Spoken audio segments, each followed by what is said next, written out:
Subscribe कीजिए मेरे channel go और बेल आइकन दबाइए ताकि आपको लेटेस्ट वीडियो का नोटिफिकेशन सबसे पहले मिले। नहीं जी, देखिए चीज ये है कि अगर जफर अली शाह साहब का केस, जो पिटीशन उन्होंने पीटीआई और एमक्यूएम के रेजिग्नेशन की सुप्रीम कोर्ट में दाखिल की थी, जो पिछले 2 साल से पेंडिंग है, अगर उस पर फैसला हो जाता तो आज हम ये बहस कर ही नहीं रहे होते।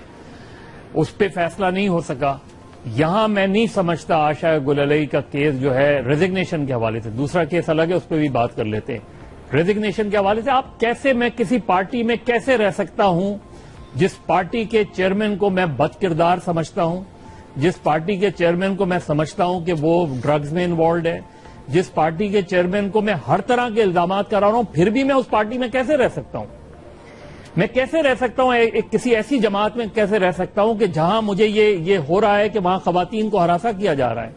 मैं किसी ऐसी पार्टी में कैसे रह सकता हूं कि जहां मुझे ये होता है कि जी अपने मनपसंद लोगों को जो है वो टिकट दिए जाते हैं? मैं तो बड़े आराम से उस पार्टी को छोड़ के आ जाऊंगा।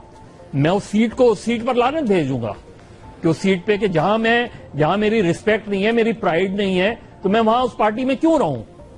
दूसरी बात, जो आयशा गुल अलई इल्जामात लगा रही है उसकी तहकीकात हो नहीं होना चाहिए, बिल्कुल होनी चाहिए। बड़े सीरियस इल्जामात हैं। कब इल्जाम लगा है? एक दिन पहले आप मीटिंग करके आती हैं और वफ्द के अपने डेलीगेशन के साथ जाती हैं।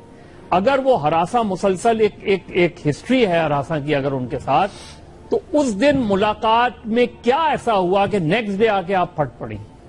और अकेली नहीं थी आपके साथ एक वफ्द था।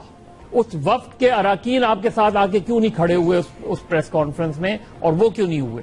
तो मुझे यहां एक वीकर लिंक नजर आता है।